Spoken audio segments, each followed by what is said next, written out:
Yeah, so be sure to knock the dirt off of the bottom. And then we'll just running my hands. Yeah, we'll lay them here for now, and we'll come pick them up with the wheelbarrow in a minute.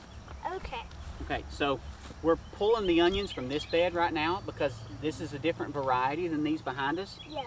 These are candy onions, and so they're ready to be pulled now. But and what about those purple? So these other purple onions, they're called red Zeppelin.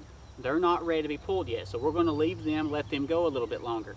Behind us are a different variety as well called Spanish yellows. And as you can see, they're still standing up really tall, and they're not ready to be pulled yet either. So there's some in the middle that have fallen over, but there's a couple in the middle that, until these ones have fallen over. Yeah. So, but we're going to leave them a little bit longer. Most all the candy onions have already fell over, and so we're going to go ahead and pull all them out and get them started drying. Even the ones that are standing? Maybe. We'll see. Maybe. Yeah, we'll see.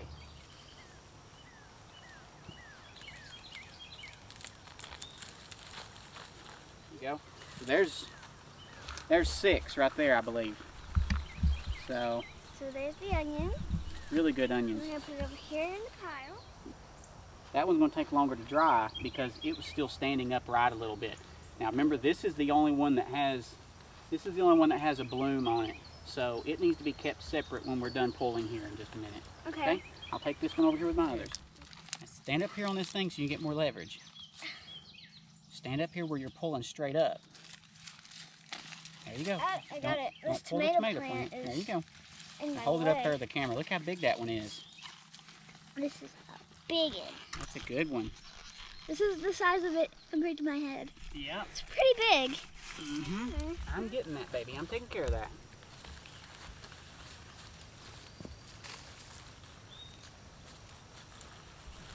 I see an onion That's fine. in the middle of the tomatoes. Do your best to get it. I got it. Okay. I see the tops of another one in here, but I can't find the onion. I see one. I see one. Right here. Here's another. And another one right beside me. Yep. I think there's one more in here somewhere. Yep, I see it. Okay. We brought the onions over here. Once you pull the onions, you've got to get them dried. So, and we got to lay them out. What we are here, we're in our tractor shed, and so it's open on both ends. The key to the onions is you've got to keep them in somewhere hot and dry and out of the direct sunlight because they will sunburn. So what we're doing is we're coming through here and we're laying the onions out on these racks. And so these are just actually wire shelving is all this is. And so this works really good because it allows the air to circulate from the bottom and up above and everything else. What we'll do is we'll just lay a lightweight sheet on top of these just to help also further protect them from sunburn.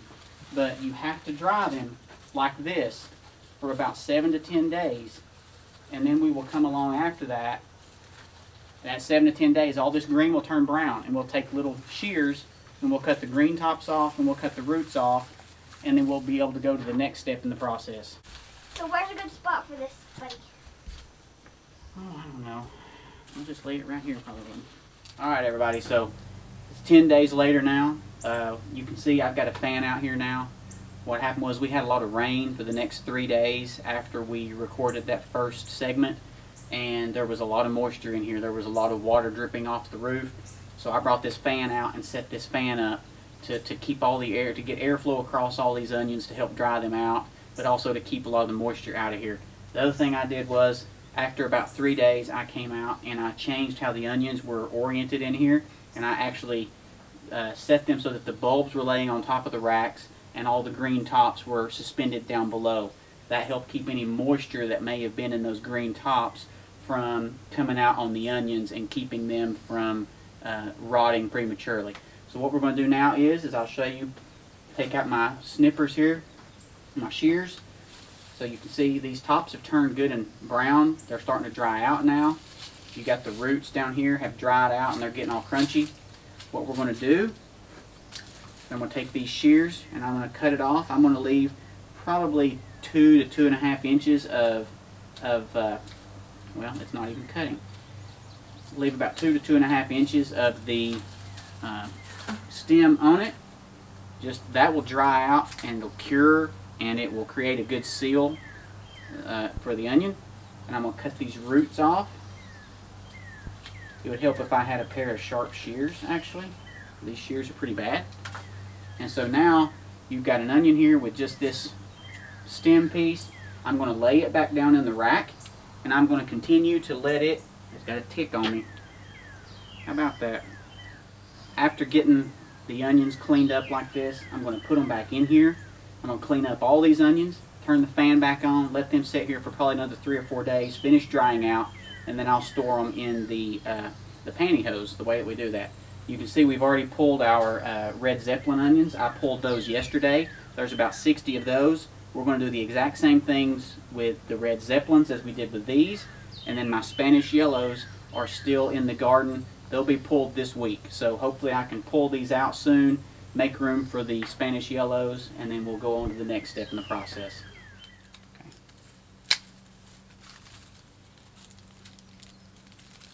Still see it?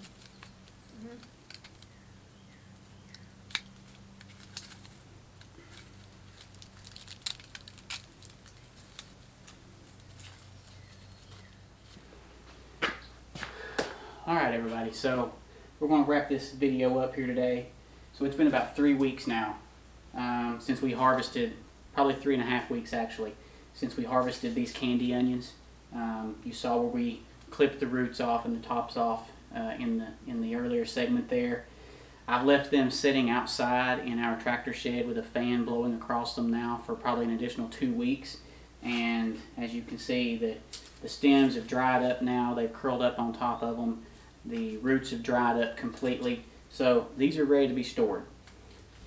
Last year I tried storing them in this tray in my crawl space, which stays around, it's air conditioned crawl space, so it stays in that 65 to 70 degree range pretty much all year long.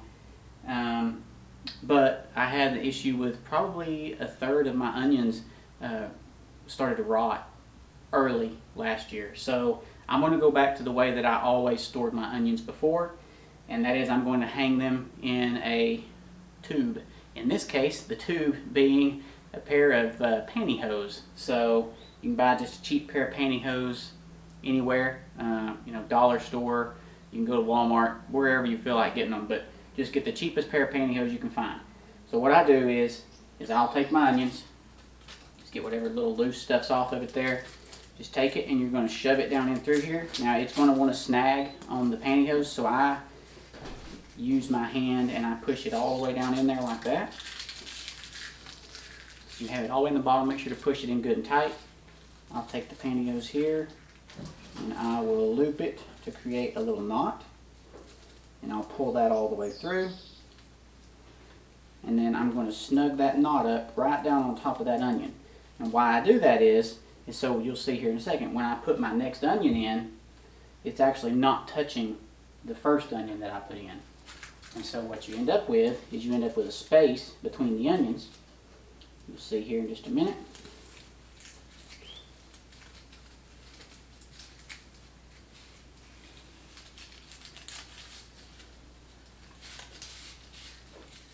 See there? You end up with a knot between the onions. So that gives a lot of air space between them. You can get a lot of airflow over them, keeps them dry.